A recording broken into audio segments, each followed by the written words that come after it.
Hello everyone. तो special theory of relativity में हमारा नेक्स्ट टॉपिक है लेंथ कॉन्ट्रैक्शन। अब जब भी कोई ऑब्जेक्ट स्पीड ऑफ लाइट से ट्रैवल करेगा तो उसकी लेंथ क्या हो जाएगी, शॉर्ट हो जाएगी। ठीक है, उसकी लेंथ कॉन्ट्रैक्ट हो जाएगी, इसे हम बोलते हैं लेंथ कॉन्ट्रैक्शन। अब ये रियल लाइफ में नहीं होता है, सिर्फ किन ऑब्जेक्ट की लेंथ कॉन्ट्रैक्शन होगी, जो स्पीड ऑफ लाइट से ट्रैवल करेंगे। ठीक है, जैसे अगर ये है, सपोज कर लो ये है, अगर मैं इसको स्पीड ऑफ लाइट से भेजूँ, मैं यहाँ पे खड़ी हूँ, ये स्पीड ऑफ लाइट से जा रहा है। ठीक है, अगर ये रेस्ट पे था तो उसकी लेंथ कुछ और होगी। अगर ये स्पीड ऑफ लाइट से ट्रैवल करेगा, मैं इसे देख रही हूँ, मैं तो रेस्ट पे हूँ, तो इसकी जो लेंथ है वो कम दिखेगी मुझे, इसे बोलते हैं लेंथ कॉन्ट्रैक्शन। तो कितनी कम दिखेगी, वो दिखेगी L dash is equal to L0 by gamma. ठीक है, हमारे पास गामा क्या होता है, 1/√1 माइनस v² बाय c²। ठीक है, अब हमें पता है कि गामा ग्रेटर देन 1 होता है, तो अगर गामा ग्रेटर देन 1 है तो L डैश क्या हो जाएगा, लेस देन हो जाएगा L0 से। अब यहाँ पे हमारे पास 2 फ्रेम्स ऑफ रेफरेंस है। ठीक है, 2 फ्रेम्स ऑफ रेफरेंस हैं, एक S है एक S डैश है। ठीक है, यहाँ पे रॉड पड़ी है, यहाँ पे रॉड पड़ी है। ठीक है, इसकी अपने रेस्ट फ्रेम में जो लेंथ है उसे L0 बोल रहे हैं। ठीक है, इसके अपने रेस्ट फ्रेम में जो लेंथ है उसको L0। आप इसको ऐसे समझ सकते हो, जैसे हम बस में ट्रैवल कर रहे हैं। ठीक है, ये बस है। अब एक तो ऑब्जर्वर अगर कोई बाहर ग्राउंड पे खड़ा होकर देख रहा है, उसके लिए तो बस चल रही है। अगर बस चल रही है तो कोई भी इसमें पर्सन बैठा है तो उसके लिए तो चल रहा है।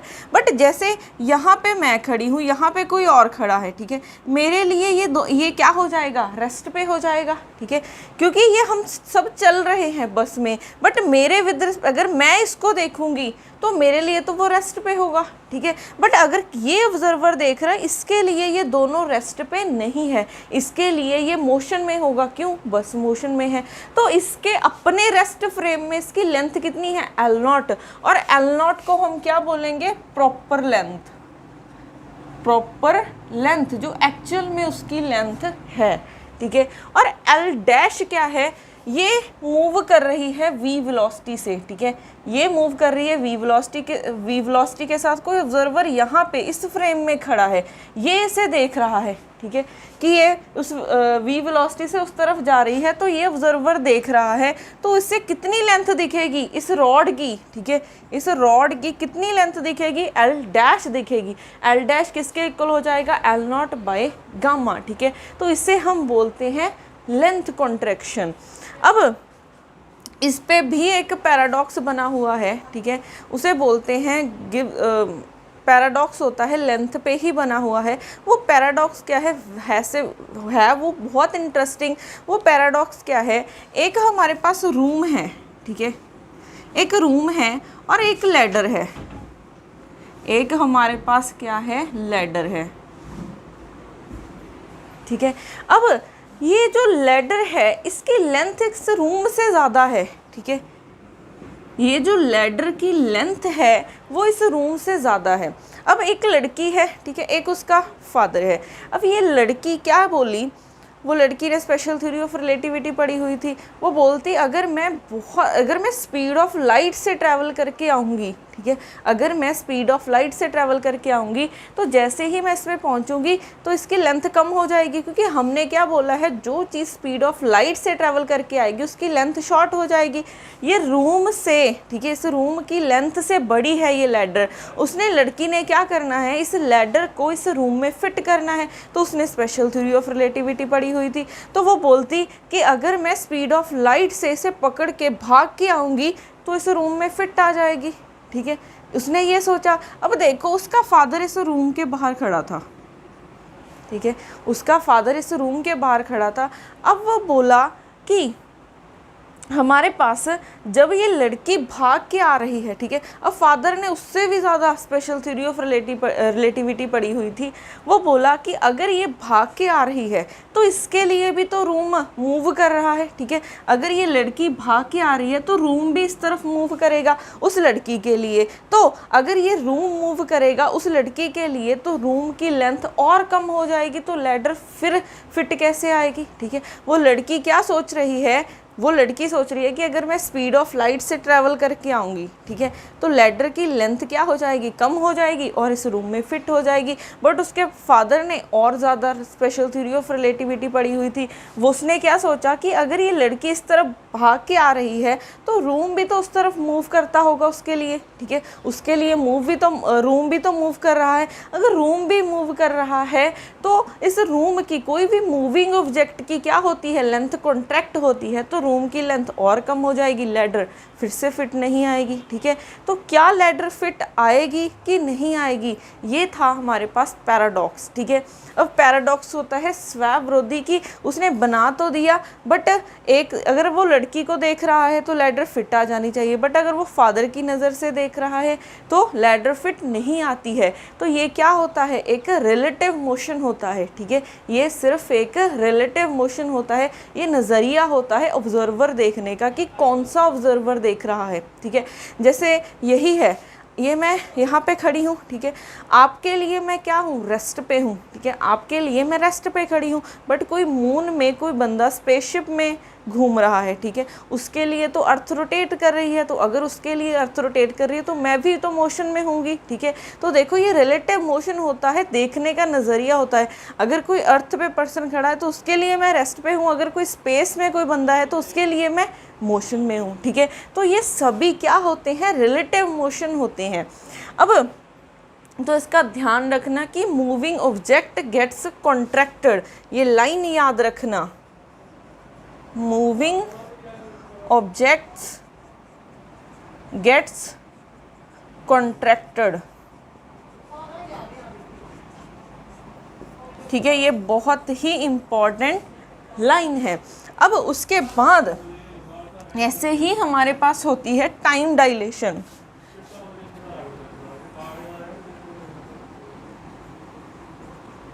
टाइम डायलेशन, अब इसमें भी आपने एक लाइन लिखनी है कि मूविंग क्लॉक्स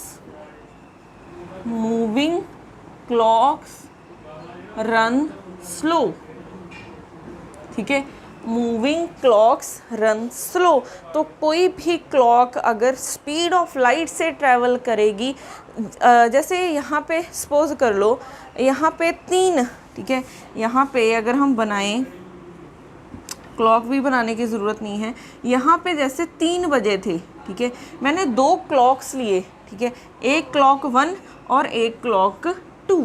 अब इसमें भी 3 बजे थे, इसमें भी 3 बजे थे, ठीक है। अब इसको मैंने क्या किया, स्पीड ऑफ लाइट से ट्रैवल करवाया, ठीक है, इसको स्पीड ऑफ लाइट से ट्रैवल करवाया। अब हमने क्या बोला है, जो भी क्लॉक मूव करेगी वो रन स्लो करेगी। अगर इसमें मैंने कुछ टाइम बाद देखा, ठीक है, सपोज कर लो 15 मिनट बाद इस पर कितने हो जाएंगे, 3:15 हो जाएंगे। बट ये क्या है, स्पीड ऑफ लाइट से ट्रैवल कर रही है तो इसमें टाइम स्लोली रन करेगा, मीन्स इसमें अभी 3:10 ही हुए होंगे, ठीक है। अगर मैं 15 मिनट बाद देख रही हूँ तो यहाँ पे 3:15 हो गए हैं, बट इसमें 3:10 ही हुए हैं, 3:10 ही हुए हैं। तो यहाँ पे क्या हो जाएगा, इसका क्या मतलब होता है कि जो मूविंग क्लॉक्स होते हैं वो रन स्लो करते हैं, ठीक है। तो ये बात ध्यान रखना। अब अगर हम इसमें देखें कि टाइम डायलेशन मीन्स टाइम पीछे चलेगा, अगर कोई स्पीड ऑफ लाइट से ट्रैवल करेगा तो कितना पीछे चलेगा, वो हो जाएगा आपके पास T' is equal to gamma times T0, ठीक है। गामा पता है ग्रेटर देन 1 होता है, तो यहाँ से T' भी क्या हो जाएगा, T0 से बड़ा हो जाएगा, ठीक है, क्योंकि ये टाइम ज़्यादा लेगा, ठीक है, ये टाइम ज़्यादा ले रहा है एज़ कम्पेयर टू दिस। तो ये बात ध्यान रखना। अब इस पे भी एक पैराडॉक्स बना हुआ है। जैसे लेंथ कॉन्ट्रैक्शन पे पैराडॉक्स बना हुआ है, वैसे ही टाइम डायलेशन पे भी एक पैराडॉक्स बना हुआ है। वो पैराडॉक्स क्या है? जैसे दो भाई थे, ठीक है, दो भाई थे, दोनों की एज 20-20 थी, ठीक है, दोनों की एज 20-20 थी।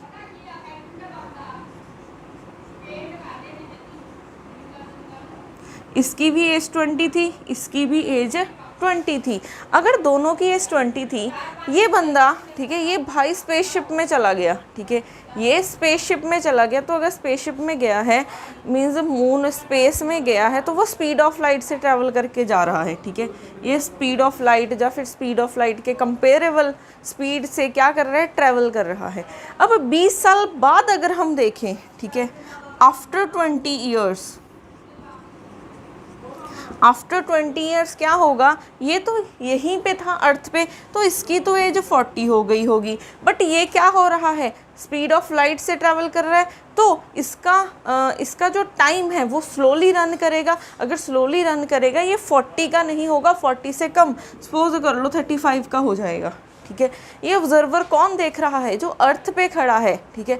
वो क्या बोलेगा कि मैं तो 40 ईयर्स का हूँ, बट मेरा भाई क्या है? स्पेस में गया है, स्पीड ऑफ लाइट से ट्रैवल किया। तो मूविंग क्लॉक्स क्या करते हैं? रन स्लो करते हैं, तो इसकी एज 35 ही होगी, ठीक है। बट ये सिर्फ कौन देख रहा है? ये इसका नज़रिया है, ये देख रहा है जो अर्थ पे खड़ा है। अगर यही बंदा, ठीक है, अब ये बंदा देखे, जो ये वाला भाई है जो स्पेस में गया, अगर वो देखे, इसके लिए ये मोशन में है, ठीक है, इसके लिए ये वाला जो अर्थ पे खड़ा है ये मोशन में है, तो ये क्या सोचेगा? आफ्टर 20 ईयर कि इसकी एज 40 हो गई होगी, इसकी कम होगी, क्योंकि अब इसके लिए ये मूव कर रहा है। अगर ये मूव कर रहा है तो इसका क्लॉक स्लोली रन करेगा, तो इसकी एज 35 हो गई होगी। तो देखो ये रिलेटिव मोशन हो रहा है। अगर ये देखेगा तो इसकी एज कम होगी, अगर ये देख रहा है तो इसकी एज कम होगी। तो ये भी एक पैराडॉक्स है, इसे हम क्या बोलते हैं? ट्विन पैराडॉक्स, ठीक है। ये होता है ट्विन पैराडॉक्स, ठीक है। ये पैराडॉक्स सॉल्व भी हो गया था, ये सॉल्व हुआ था कि ये एक रिलेटिव मोशन होता है, ठीक है। अगर ये ऑब्जर्वर देख रहा है, ठीक है, तो इसके लिए ये जो देखेगा वो सही होगा। अगर ये ऑब्जर्वर देखेगा, उसके लिए जो वो देख रहा है कि हाँ मेरी एज 40 हो गई होगी, इसकी 35, ये सही होगी। तो ये एक रिलेटिव मोशन होता है। ये कौन सा ऑब्जर्वर देख रहा है उस पर डिपेंड करेगा, ठीक है। अब टाइम डायलेशन हमारे पास ऐसे होती है, और टी नॉट क्या है? उसके रेस्ट फ्रेम में है, और टी डैश सिमिलरली ऐसे ही है, ठीक है, कि ये क्लॉक है, यहाँ पे क्लॉक है जो वी वेलोसिटी से यहीं पे बना देते हैं इसको, यहाँ पे एक क्लॉक है, ठीक है, जो वी वेलोसिटी से मूव कर रहा है, ठीक है। ये एस डैश फ्रेम है, ये एस। तो अपने रेस्ट फ्रेम में देखेगा टाइम टी नॉट, और यहाँ से देखेंगे तो वो दिखेगा टी डैश। तो ये पॉइंट्स आपने याद रखने हैं। अब इसके रिलेटेड कुछ न्यूमेरिकल्स करते हैं, वहाँ से आपको ज़्यादा क्लियर हो जाएगा।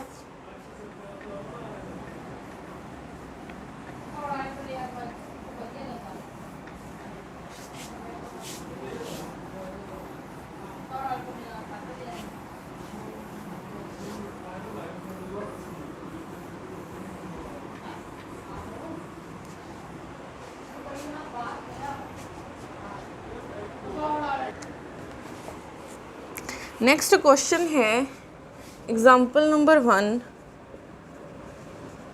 A rod of proper length L0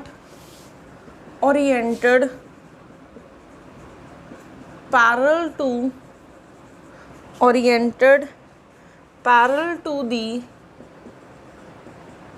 x-axis moves with speed 2c/3 along the axis in the S frame, where c is the speed of light in free space,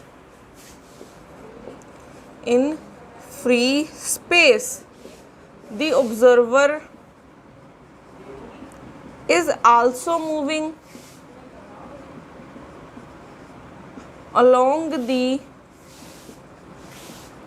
x-axis with the speed c/2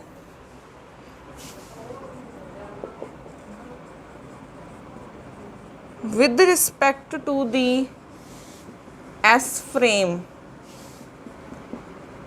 The length of the rod as measured by the observer is, options हैं 0.35 L not, B option है 0.48 L not, C option है 0.87 L not और D option है 0.97 L not.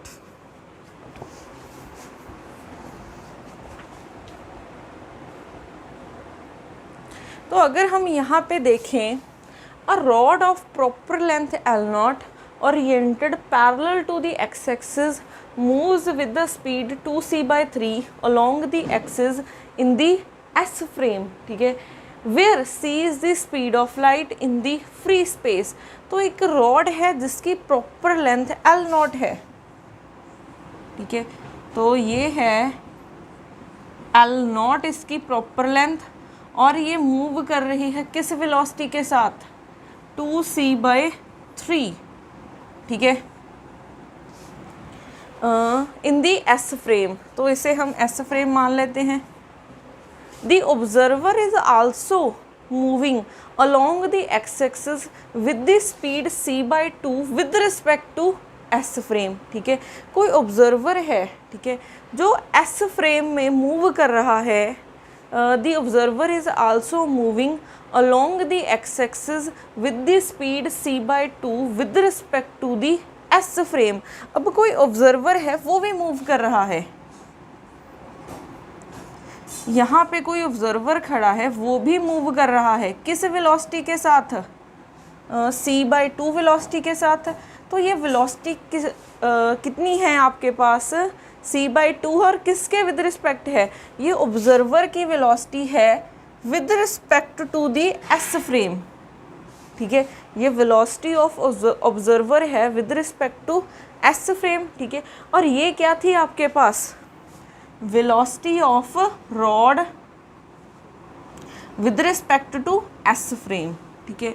अब हमें क्या find करना है, the length of the rod as measured by the observer, ये ऑब्जर्वर कितनी लेंथ देखेगा इसकी, ठीक है, तो हमें पता है कि इसके रेस्ट फ्रेम, अपने रेस्ट फ्रेम में कितनी है लेंथ L नॉट, ये कितनी देखेगा, L डैश हो जाएगी, L डैश होगी L not by gamma, gamma की वैल्यू पुट कर दो तो √1 - v²/c²। अब यहाँ पे v देखो, v वेलोसिटी क्या होती है, v वेलोसिटी होती है रॉड की विद रिस्पेक्ट टू ऑब्जर्वर, ठीक है, v वेलोसिटी कौन सी होती है, v होती है velocity of rod with respect to observer, ये होती है। क्या हमें ये वेलोसिटी गिवन है, वेलोसिटी रॉड की with respect to S frame given है, ऑब्जर्वर की अपनी वेलोसिटी हमें दी गई है, ऑब्जर्वर की एस फ्रेम के विद रिस्पेक्ट वेलोसिटी गिवन है, बट इस रॉड की with respect to observer velocity नहीं गिवन। हमने यहाँ पे वही फाइंड करनी होती है, ठीक है, कि ये रॉड इस फ्रेम के विद रिस्पेक्ट कितनी वेलोसिटी से मूव कर रहा है, तो हमें पहले वो फाइंड करनी होगी। तो कैसे फाइंड करेंगे, ये भी एक्स डायरेक्शन में मूव कर रहा है, ठीक है, और रॉड भी उसी डायरेक्शन में है, तो मोशन क्या है, 1D में हो रहा है, तो हम 1D वाला फॉर्मूला लगा सकते हैं। VRO की वैल्यू निकालनी है। क्या हमारे पास तीन क्वांटिटीज़ हैं, एक R है, एक O है और एक S है, तो R के साथ S plus SO divided by 1 plus VRS plus multiply VSO/c², ये हो जाएगा। अब यहाँ पे क्या हमें इनकी वैल्यूज़ पता है, हमें पता है OS की वैल्यू C/2 और V ये क्या है, रॉड की लेंथ है विद रिस्पेक्ट टू S, तो ये VRS है, ठीक है। VRS गिवन है 2C/3, तो RS की वैल्यू गिवन है बट SO है, यहाँ पे OS है, तो हम क्या लिख सकते हैं, SO को माइनस ऑफ OS, तो ये हो जाएगा RS minus OS divided by 1 minus RS OS by C²। तो यहाँ पे RS की value 2C/3 minus C/2 divided by 1 minus RS की वैल्यू 2C/3, OS की value C/2 divided by 1/C²। तो ये कैंसिल हुआ C², ठीक है, 2 के साथ 2 कैंसिल। तो यहाँ से ये है, इसका आप एलसीएम लोगे, क्या बन जाएगा 6 4C माइनस 3C बाई 1/1/3। तो यहाँ से C/6 डिवाइडेड बाई एलसीएम लोगे 3 माइनस 1 2/3 आ जाएगा। तो C/6 इंटू 3/2, ये कट के 2, तो यहाँ से C/4 आ जाएगी, ठीक है। तो इसकी वैल्यू आ गई है C/4। तो यहाँ पे वैल्यू पुट कर देते हैं, L0 1 minus C/4 whole square 1/C²। तो यहाँ से L0 ये कैंसिल हुआ, 1 माइनस 1/16 आ जाएगा, L0 ये 15/16, तो ये बन जाएगा L0 रूट 15/4। इसको आप सॉल्व करोगे, ये 0.97 L0 आ जाएगा, ठीक है। तो यहाँ से ये ऑप्शन करेक्ट हो जाएगा। तो आपने ध्यान क्या रखना है, जो ये वेलोसिटी है ये रॉड की है with respect to this frame, ठीक है। कहीं आप वेलोसिटी 2C/3 लेके कर दो, फिर आंसर गलत आ जाएगा, ठीक है। तो इसका ध्यान रखना है।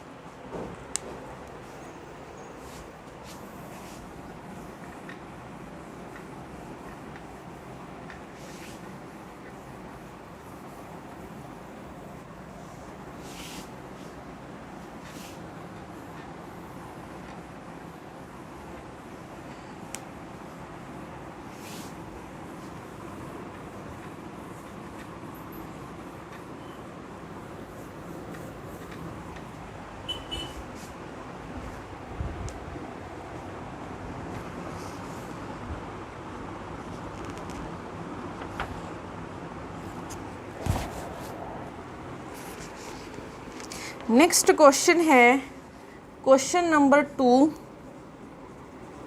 A rod is moving with speed C/2 with respect to ground such that velocity of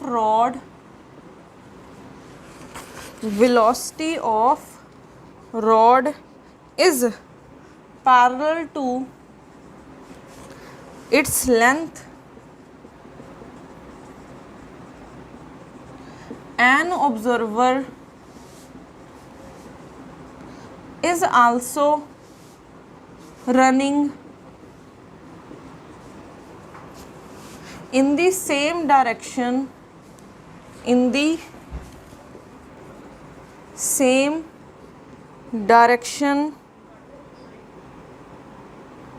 with speed C/3 with respect to ground. If rest length of the rod is L0, find the apparent length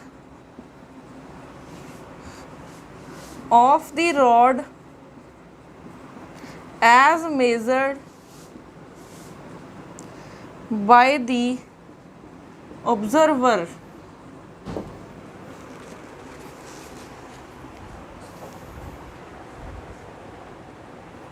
तो तो हमारे पास question क्या है, a rod is moving with the speed c/2 with respect to ground such that velocity of the rod is parallel to its length। तो हमारे पास एक rod है, ठीक है, जो मूव कर रही है किस वेलोसिटी के साथ, c/2। ये वेलोसिटी है रॉड की विद रिस्पेक्ट टू ग्राउंड, ठीक है।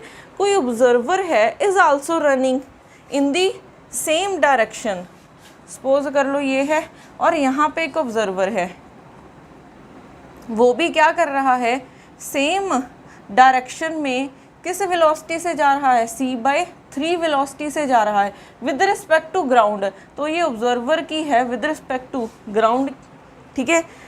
Then if the rest length of the rod is L0, तो इसकी अपने रेस्ट फ्रेम में कितनी है लेंथ, L0। तो हमें लेंथ फाइंड करनी है रॉड की as measured by the this observer. तो इसके लिए ये रॉड मूव कर रही है तो लेंथ क्या हो जाएगी, कॉन्ट्रैक्ट हो जाएगी। कितनी कॉन्ट्रैक्ट होगी, L dash is equal to L0 है इसकी डिवाइडेड बाय गामा, इसको हम लिख सकते हैं √1 माइनस v² बाय c²। अब फिर से यहाँ पे कौन सी v आनी चाहिए, ये वेलोसिटी है रॉड की विद रिस्पेक्ट टू ऑब्जर्वर, ठीक है। यहाँ पे v क्या है, velocity of rod with respect to observer. क्या हमें ये गिवन है, यहाँ पे ये वेलोसिटी है रॉड की ग्राउंड के विद रिस्पेक्ट, ये वेलोसिटी तो ये तो ऑब्जर्वर की ही वेलोसिटी है, तो रॉड की वेलोसिटी नहीं गिवन है विद रिस्पेक्ट टू ऑब्जर्वर, तो हमें ये फाइंड करनी है। तो ये भी उसी डायरेक्शन में मूव कर रहा है, ये भी उसी डायरेक्शन में मूव कर रही है, तो ये मोशन 1D में हो रहा है। तो हम क्या लगा सकते हैं यहाँ पे 1D रिलेटिव वेलोसिटी वाला 1 डायमेंशन वाला फॉर्मूला लगा सकते हैं। तो VRO क्या हो जाएगा, थर्ड क्या है हमारे पास ग्राउंड, तो RG plus GO divided by 1 plus VRG VGO by c²। क्या हमें वैल्यूज़ गिवन है, VOG की गिवन है c/3 और RG की गिवन है c/2, बट यहाँ पे GO है तो हमें पता है GO को मैं माइनस ऑफ OG लिख सकती हूँ, ठीक है। तो क्या आ जाएगा, VRG minus VGO divided by 1 minus VRG VGO by c², ठीक है। वैल्यूज पुट कर दो यहाँ से, RG की वैल्यू c/2, यहाँ पे OG आ जाएगा ना, क्योंकि हमने GO को माइनस ऑफ VOG लिखा है, इसकी वैल्यू है c/3, 1 minus c/2 c/3 1 bye c²। तो यहाँ से देखो 6 आ जाएगा, 3c माइनस 2c बाय ये कैंसिल हो जाएगा 1/6, तो ये c/6, यहाँ से एलसीएम लोगे 5/6 आ जाएगा, ये कैंसिल c/5 आ गई है वेलोसिटी, ठीक है। तो हमारे पास ये आ गई है c/5।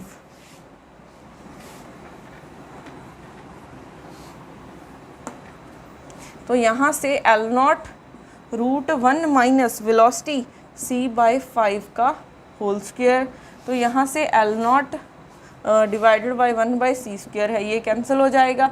1 माइनस 5 का स्क्वायर करोगे 25, तो ये L0 24 का √5 आ जाएगा। अब इसको देखो हम कैसे लिख सकते हैं, इसको हम कैसे लिखेंगे, हाँ 8 नहीं, यहाँ पे 4 इंटू, इसको कैसे लिख सकते हैं हम, ओके 12 इंटू 2 लिख देते हैं, ठीक है।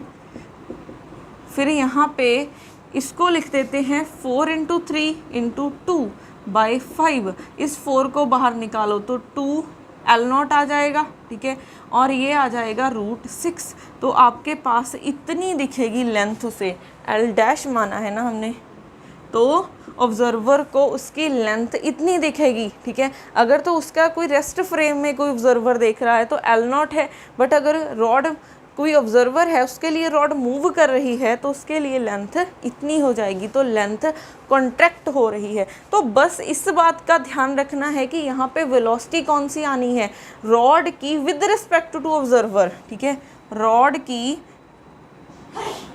रॉड की आर लिख लेते हैं विद रिस्पेक्ट टू ऑब्जर्वर आनी है। बस इस बात का ध्यान रखना है, बाकी तो सॉल्व हो जाएगा।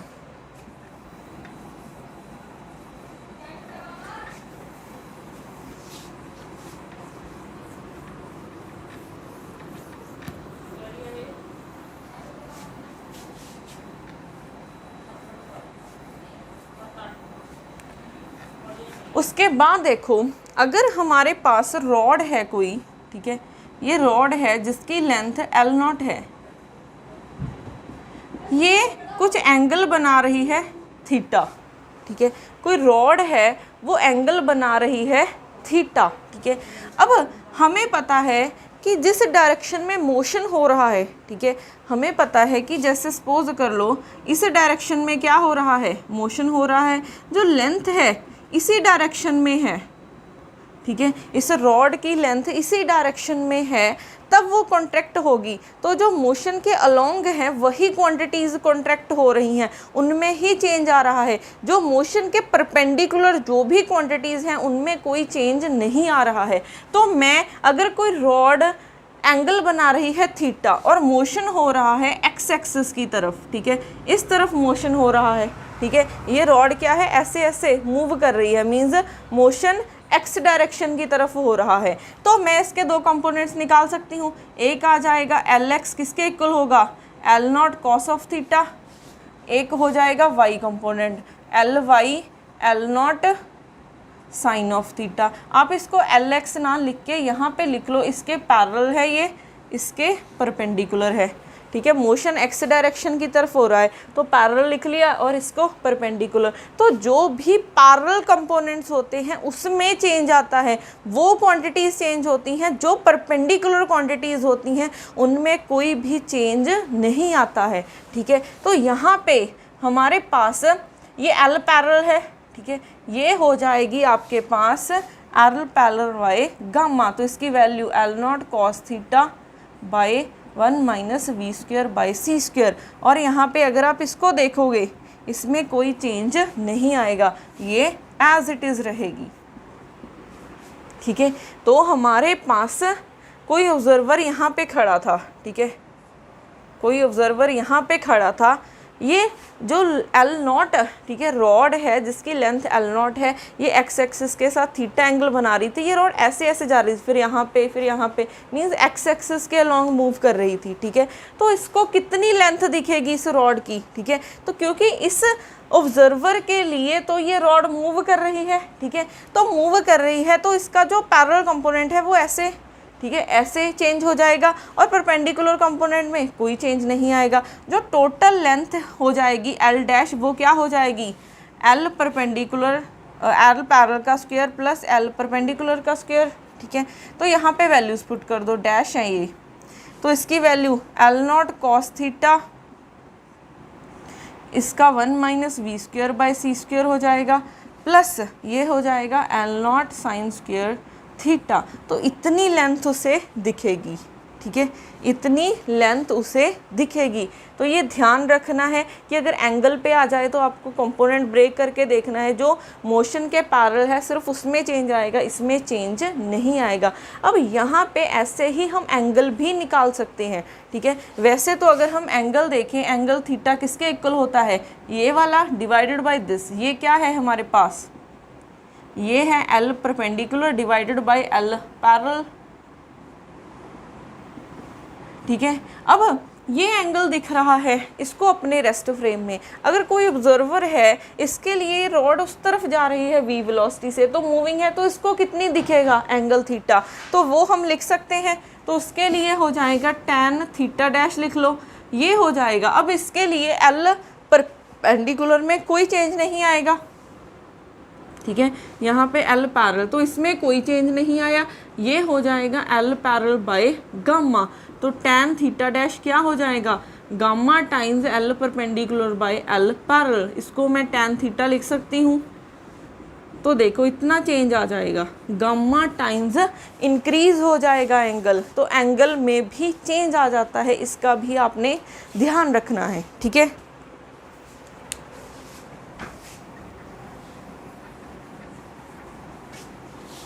इस पे ही एक आपके लिए होमवर्क प्रॉब्लम है।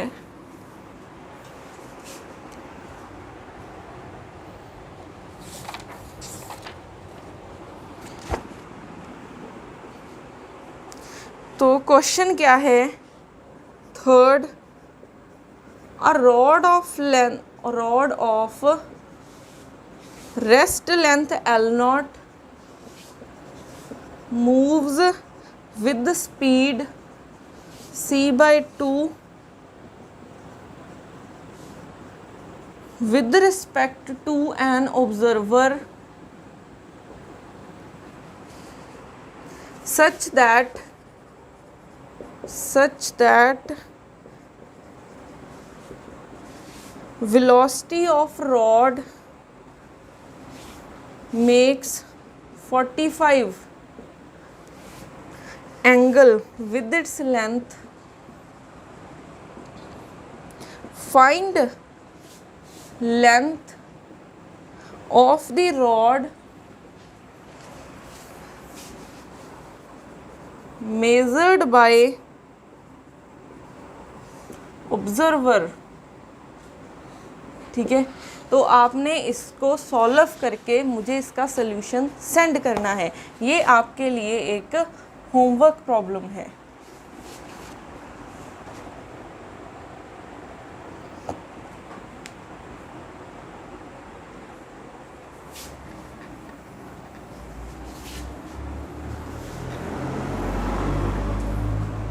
नेक्स्ट इसके न्यूमेरिकल्स करेंगे नेक्स्ट लेक्चर में और